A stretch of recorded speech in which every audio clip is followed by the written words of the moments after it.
Me Priyanka Priya's kitchen and style मध्ये तुमचं सर्वांचं मनापासून खूप खूप स्वागत करते। बऱ्याच वेळेस प्रत्येक महिलाला प्रश्न पडलेला असतो की बाहेर प्रवासात जाताना आपण काय घेऊन जायचं, तर त्यासाठीच मी आज तुमच्या समोर जुनी पारंपरिक पद्धतीची रेसिपी सांगणार आहे, ती म्हणजे गोड दशमी। तर ही गोड दशमी खायला खूप छान लागते, अति चविष्ट लागते आणि तुम्ही ही गोड दशमी स्टोर करून ठेवू शकतात आणि ही गोड दशमी 7 ते 8 दिवस टिकणारी पण असते। जर एखाद्या प्रवासातच काय एखाद्या वेळेस आपल्याला सकाळी लवकर उठून डबा करण्याचा कंटाळा येतो, त्यासाठी तुम्ही आदल्याच दिवशी रात्री ही गोड दशमी बनवून ठेवू शकतात आणि दुसऱ्या दिवशी डब्यामध्ये मुलांना देऊ शकतात। तर चला पारंपरिक पद्धतीची ही गोड दशमीची रेसिपी आपण बघूया। सर्वप्रथम आपण एका बाउल मध्ये गूळ घेऊया। मी या ठिकाणी गूळ खिसून घेतलेला आहे। मी या ठिकाणी चवीनुसार गूळ घेतलेला आहे। आता आपण यामध्ये 1 वाटी दूध टाकूया।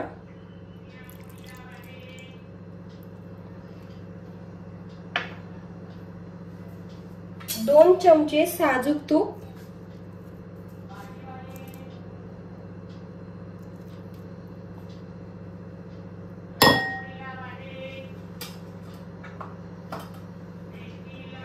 चवीनुसार वेलची पूड,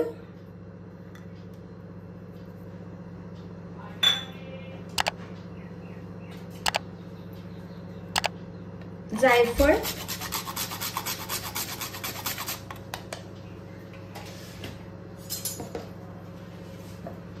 चवीनुसार थोडंसं मीठ। आता हे आपण व्यवस्थित एकजीव करून घेऊया, म्हणजेच व्यवस्थित आपण हे मिक्स करून घेणार आहोत। या दुधाच्या ज्या दशम्या आहेत त्या आपल्या 4 ते 5 दिवस टिकतात आणि जर तुम्हाला जास्त काळ म्हणजेच 8 ते 10 दिवस टिकवून ठेवायचे असतील तर तुम्ही यामध्ये दुधाऐवजी पाणी सुद्धा टाकू शकतात। पाणी टाकलेल्या दशम्या 8 ते 10 दिवस व्यवस्थित टिकतात। हे आपण व्यवस्थित मिक्स करून घेणार आहोत।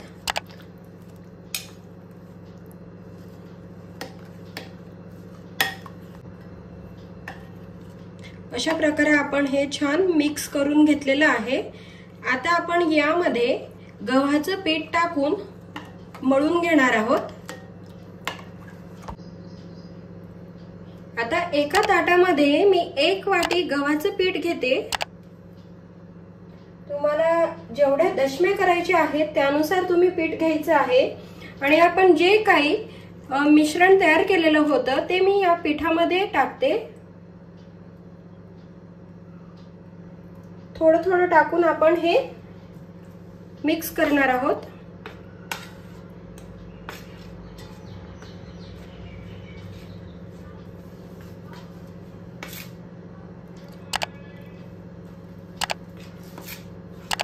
आता आपल्याला जसं आपण पोळ्यांसाठी कणिक मळतो त्याप्रमाणे आपल्याला हे पीठ भिजवून घ्यायचं आहे।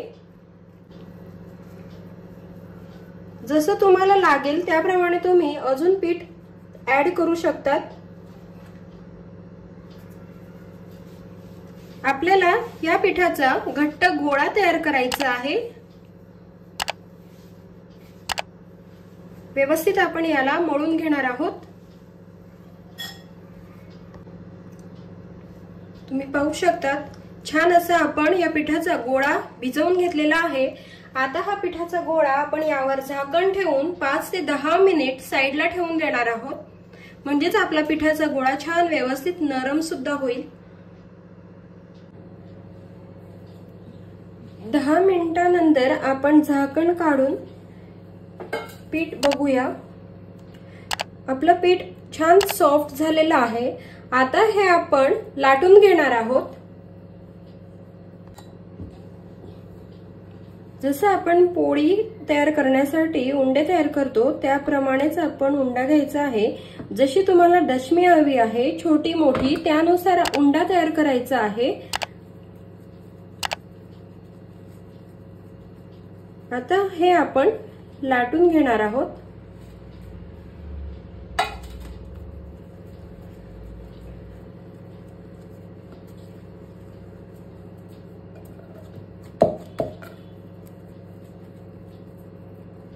थोडं याला हातावरच असं लाटून घ्यायचं आहे। त्यानंतर तुम्हाला जर पीठ लावून लाटायचं असेल तर तुम्ही थोडंसं पिठामध्ये उंडा डिप करू शकतात, नाही केला तरी चालेल। आणि जसं आपण पोळी लाटतो त्याप्रमाणेच आपण ही पोळी सुद्धा लाटून घ्यायची आहे आणि थोडं जाड ठेवायची आहे, बारीक करायची नाहीये।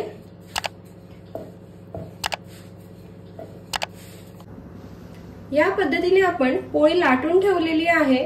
आता आपण ही शेकून घेणार आहोत। व्यवस्थित शेकून घ्यायची आहे, जसं आपण पोळी शेकतो त्याचप्रमाणे।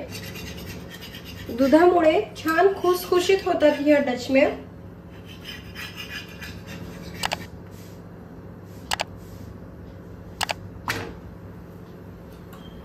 वरतून आपण याला तूप लावून घेणार आहोत।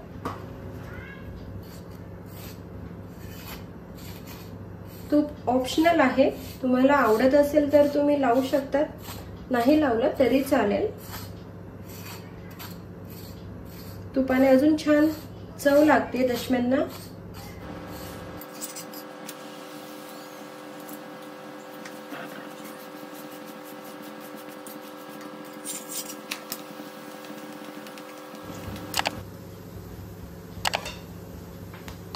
व्यवस्थित आपली दशमी शेकून झालेली आहे। आता मी हे एका प्लेटमध्ये काढून घेते।